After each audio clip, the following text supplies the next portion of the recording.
and I'm very happy to be associated with it in a way of this Afghan Studies Center. I think that, as a diplomat, this is my observation as a diplomat and as a traveler and as a student of political science, I think that if there are two countries which can maintain sort of the easiest relationship, that's Pakistan and Afghanistan. I have worked for that relationship, and I sort of, I found that working in Kabul easier than working in Washington, easier than working in sort of East Europe, in Brussels, in Beijing even, because you at times you don't feel sort of that you are in a different country. For example, around this table, I think that if I start guessing who is an Afghan young man or young woman and who is a Pakistani young woman and young man, I think I'll make so many mistakes because it's so difficult to distinguish one from the other. This is such a great asset in any relationship, where you cannot distinguish amongst the people when people look the same, when they eat the same. Like, for example, if an Afghan gentleman or a lady comes to Pakistan, they don't have to ask what are they eating, right? Anything which is served them, they can eat. If I go to Afghanistan, any village in Afghanistan, and believe me, I have traveled very widely. I have been to all 35 provinces of Afghanistan. I'd never need to ask, we know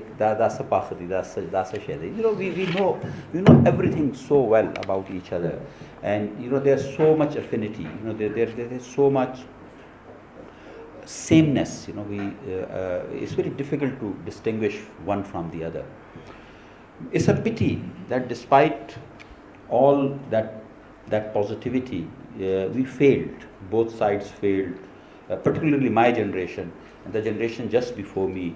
They very badly failed to leverage that very important positive trait of the two nations, positive and common trait of the two nations.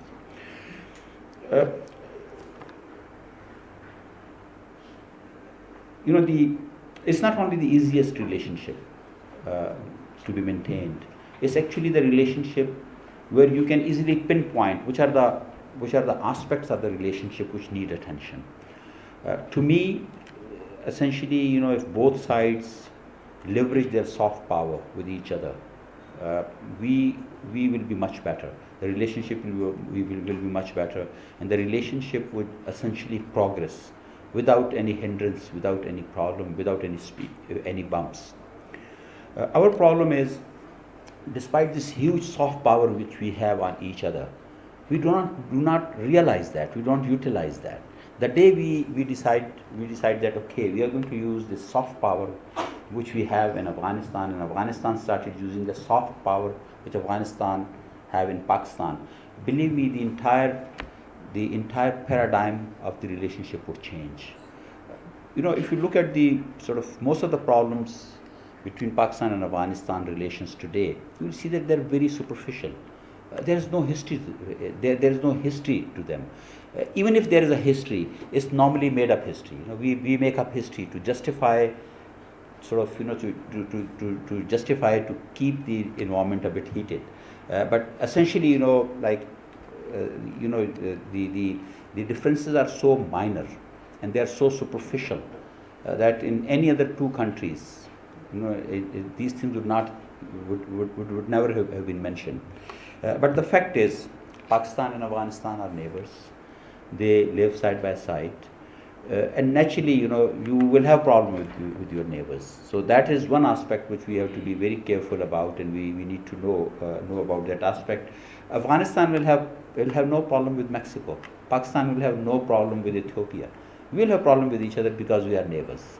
You live with your brothers, you live with your relatives, you live with your neighbors in your own village, in your own town, in your own colony, and you have some minor problems coming up, and you always address them.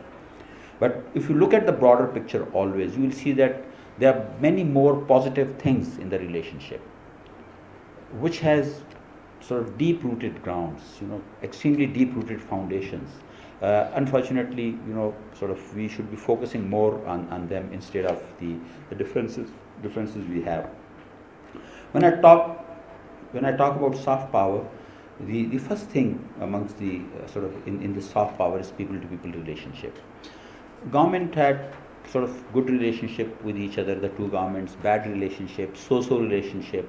At times there was total breakdown in last 70 years, different things have happened. But sort of you don't see problem between people to people. Last year, many unfortunate things happened in which an impression was created if there's a problem between people of the two sides. But luckily, that dissipated very quickly, and we do not see much traces of that bitterness today, because our biggest asset is the relationship between people of the two countries, and that's the biggest soft power both sides have. You have probably heard this several times, but I'll repeat it. It's almost a cliche. If you look at the Pakistan's national anthem, right? The entire national anthem, there's only one Urdu word in that, ka, right? Everybody knows that, right? What is the language of Pakistani national anthem? It's Dari. It's Dari. It's not Iranian Persian. It's Afghani Dari, right? Iqbal wrote 9 books. 6 are in what we say Farsi, and 3 are in Urdu. You know that? Which Farsi is that? It's Afghani Dari Farsi, right? Ghalib poetry, right? Okay, another great subcontinent poet. It's essentially Dari. It's not Iranian Persian, So you can see the affinity. You can see the closeness, and the difference is such. Dari is way more classic than the Iranian Persian. It's way more classic. It's more literary. Like Maulana Rom is Masnavi Rom. It's written in Dari. We call it Persian, but actually, there is a fine difference. But the difference is not so fine. When Iqbal went to Iran, it's very interesting. He had to hire an interpreter to talk to the Iranians. Although he was such a great poet, Iqbal Lahori is, practically one of the Iran's national poets, right? And he wrote what we say, in Farsi, right? But when he went to Iran, he had to hire an interpreter, Iranian Persian interpreter, so that he should be able to talk to people in the street or in the meetings or when he was calling upon somebody. So you look at this affinity, Look at this affinity, that your national poet is speaking in a language which is. Then, look at the second very sort of, when we talk about this people-to-people contact, of which culture is a very important part. When university in Kabul was being established by King Nader Shah, who are the people invited? It's very important. It shows you this national affinity where you will invite people. At that time there was no Pakistan in 1935, right? But people from subcontinent, Muslims from subcontinent were invited. Ras Masood, Sayyid Salman Nadwi, and again Allama Iqbal. They were invited, to give a blueprint for the establishment of Kabul University. This is such a great asset, such a big asset, and I sort of really feel honored. When I was there, we have this Allama Iqbal faculty there, Iqbal Lahori faculty there. I actually opened that faculty. I sort of instrumental in that, and that was my dream. That a university in which foundation, in which creation, Iqbal had a great role. We should have a faculty in his name there, and we do have a faculty now. One of the largest faculty in Kabul University is Iqbal Lahori faculty. But these are the soft powers I'm mentioning, and the soft power which is bringing us closer. When you travel, I travel in Afghanistan quite widely. When you travel in Afghanistan, you see the foundation of Pakistan there. You go from one place to Afghanistan to another place in Afghanistan, and you immediately see that these are my roots. Sort of every single time I went out of Kabul, I found my roots there. I found the roots of Pakistan there. I'll just look at the history from a little different perspective. Just think a little about it. If there were no Afghan invasions of South Asia or Afghan invasions of India at that time, just imagine this. If there were no invasions, right? If Aybaks had not come, if Babur had not come from Central Asia and Afghanistan, if Ghaznavi had not come, if Nader Shah had not come, whatever we call that history now, whatever picture, Can you imagine, would there be a Pakistan if all those people had not come here? Just link yourself with that, because if Ali Hajweri, what we call Data Ganj Bakhsh, had not come here, do you think that today's Punjab would have been a Muslim Punjab? And you know that from where he came, right? He came from Ghazni. Ali Hajweri came from Ghazni. So you look at this sort of strong historic links, And today, if you sort of look at the population in Pakistan, people of Afghan origin are in such a great number. The only unifying, in Pakistan, the only unifying nationality, sub-nationality is Pashtuns, right? And they call themselves Afghan, right? They are in every province. They are in Azad Kashmir, right? The Sudan tribes and others, right? And they are in Sindh, called Pathans, right? In Sindhi Pathans. And then, new Pathans also, new Pashtuns also. In Punjab, there are entire districts which are populated by Pashtuns, right?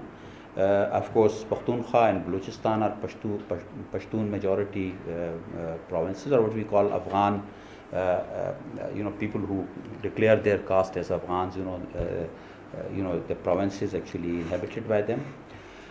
The largest Pashtun city in the world, right, or the largest Afghan city in the world is Karachi. Karachi has more Pashtuns or more Afghans, if you sort of look at all the nationalities, than Peshawar, more than Kabul. Actually, more than Kabul and Peshawar together. Really? Yes, more than Kabul and Peshawar. Look at this power. Look at this power which Afghanistan sort of have in Pakistan, or Pakistan have in Afghanistan. Unfortunately, on very small items, on very temporary things, we simply forget about. Sort of those issues. And it's not only limited to Pashtuns, For example, very influential community in Peshawar are Tajiks, and they are the Tajiks who came actually from Afghanistan. Right? They are Tajiks from Afghanistan. They are very influential community.